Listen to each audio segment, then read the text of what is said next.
Continuing in our self-defense series, let's do headlocks.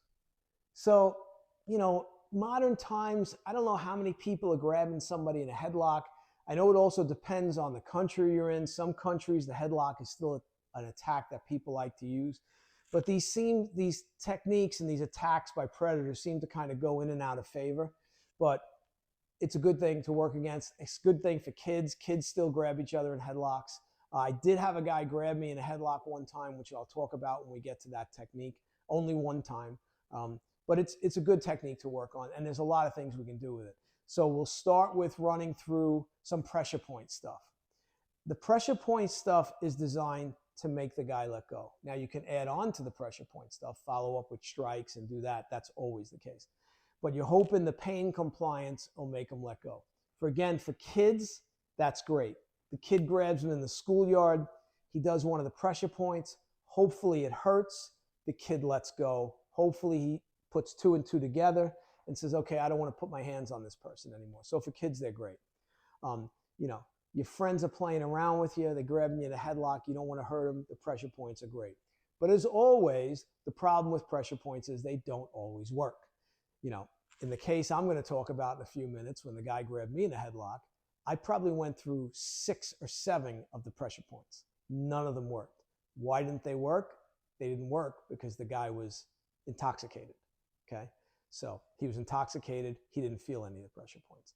But then I did a different technique. That one he felt, which we'll talk about. So once again, Gary's here. Gary's going to grab me in a headlock. So Gary's going to use both his hands. He's going to pull me in like this. Okay? So first thing, it's this hand comes around the back like this. Now, if Gary had hair, I'd reach up, I'd grab his hair, and I'd yank him back. Once I have him yanked back, the Ouchi strike from Ishinru is great. Haito to the groin if you need to follow up. So that's 1.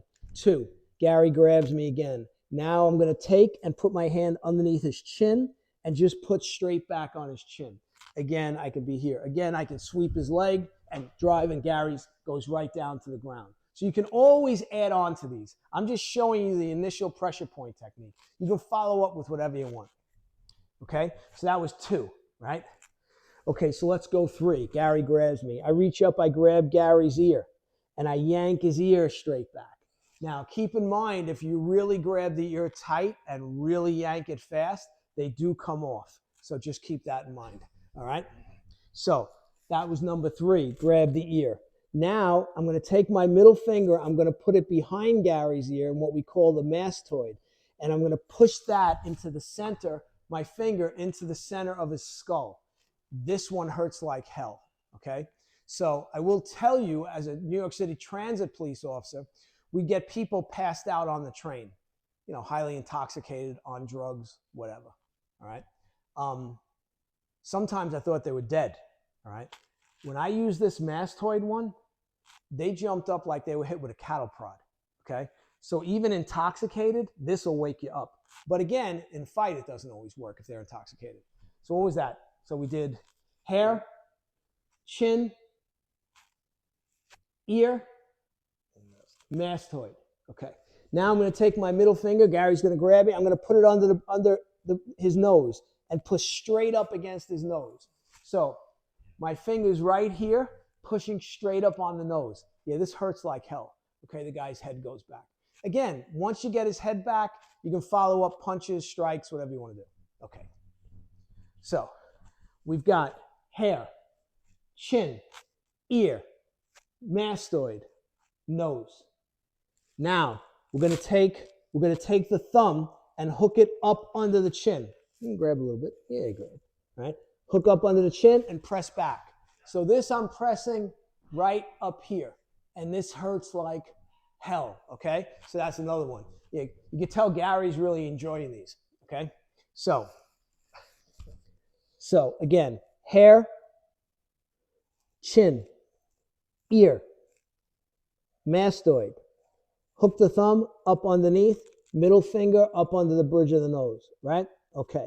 Can also take the middle finger, hook it in front of the jugular vein, and push straight back. So I'm hooking it into here. The other one was up under the jaw. This one I'm pushing straight into the jugular vein.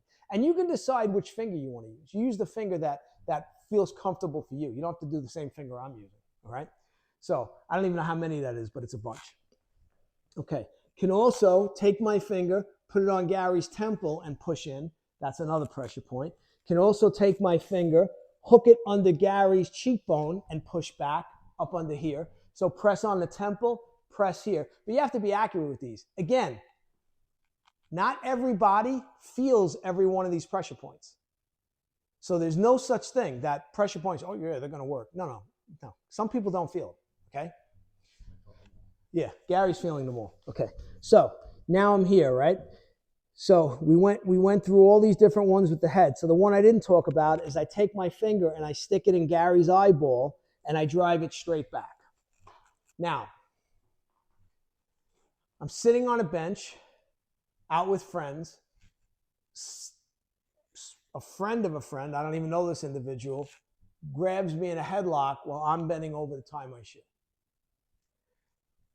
Pulls me in, big, strong guy, won't let go. I ask him very nicely to let go. He's intoxicated, he won't. So I did the mastoid, I did a whole bunch of them. Guy wasn't feeling anything because he's drunk. So then I told him very nicely, I said, listen, let go or I'm gonna make you let go. And he says, I'm not letting go. And I took my middle finger and I stuck it into his eyeball. And I think I put it in about that deep, okay? And I yanked it back. And it was a Seishin Kan miracle. He let go and immediately brought his hand to his eye. And then he's complaining to me that I did that. And then I explained to him, why are you putting me in a headlock? Why are you grabbing me, right? And then after about 15 seconds, his eye blew up like this, because your eye doesn't like it when a foreign object is stuck and pushed in there pretty deep. Okay, so even drunk, he felt the eye one, didn't like the eye one, he let go. Okay? All right, let's talk about a couple of other ones, pressure point ones. So we're going to turn this way, right? So Gary's got me again, the pressure point, right? He's got me here. I take my thumb and I push it into his rib. Now this one, some people, this one kills them. Other people, nothing, all right? So again, I'm just showing them to you. Doesn't mean, you know. Another one, Gary's got me. I take my thumb and I put it in, push it into the back of his knee. So I'm literally taking the tip of my thumb and pushing it into a spot behind the knee. And you got to play around to find the spot. Again, they don't all work. And they work varying different people. That's why you want to work with different people in the class, because you'll see, oh, this one didn't work on this person. So you may have to go from one to the other right away. Okay, so that's a couple other ones. So now let's talk about some that are a little nastier. All right, so Gary grabs me in a headlock. Okay, so he's got me with two hands. And yeah, he's cranking my neck. He's pulled me in tight. I take my ridge hand and I strike him in the groin as hard as I can. Bam, bam. Okay, then I could always follow up from there, right? But could strike to the groin, right? Could come up, strike in the face, right? Again, this hand is always free. I can do all kinds of stuff with this. So another thing we're going to do is, right, we can strike and now we can step in front. And then Gary goes goodbye-bye when I throw him. A nice simple hip throw him right over.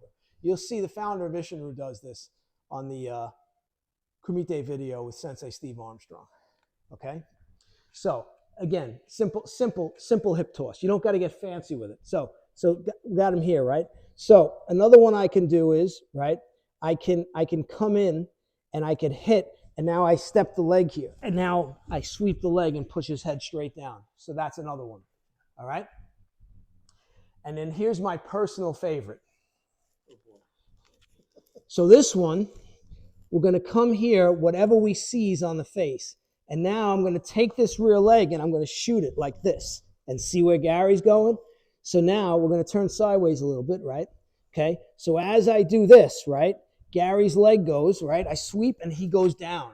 Now, if you notice, when we land on the floor, where's Gary's arm? Behind my head. So Gary's arm cushions my head so my head doesn't hit the floor. What's behind Gary's head? Nothing. And what am I doing with my hand? I'm assisting Gary's head into hitting the floor at a very, very high rate of speed. Okay? So again, You just shoot the leg, sit down, and drive his head into the floor. You go down with him, land on him, drive his head into the floor. Okay? Devastating technique. We'll show one more, all right? This is more of a jiu-jitsu technique, but if you have jiu-jitsu skill, it works great. Gary grabs, and what I do is I hold him, and I shoot this leg and my hand underneath. So I grab here, shoot underneath, and as I shoot underneath, I sit down and rotate like this. And Gary just comes around and slams into the ground. Now again, in the jiu-jitsu class, Gary does a nice dive roll and rolls out and everything's good. The reality is when I do that, the guy's shoulder and head gets driven straight down into the floor at a very high rate of speed, and he just kind of plops over. All right. So again, he's got me in a headlock. This leg shoots in with the hand, and I just sit down and spin, and he goes right down. Okay. So we have that technique in Sosui Shitsu Jiu-Jitsu. So did a lot of headlock techniques, a lot of pressure point stuff, and now you can look to see those pressure points where you can use them in other situations. All right. Again, pressure points don't always work. All right. So keep that in mind. So striking's good. The guy gets you. He's wrenching your neck. So you've got a whole bunch of different things you can try. All right. So I'm giving you a bunch of stuff you can teach in your classes against the headlock. So have fun with it, and I'll see you in the next self-defense video. Thanks.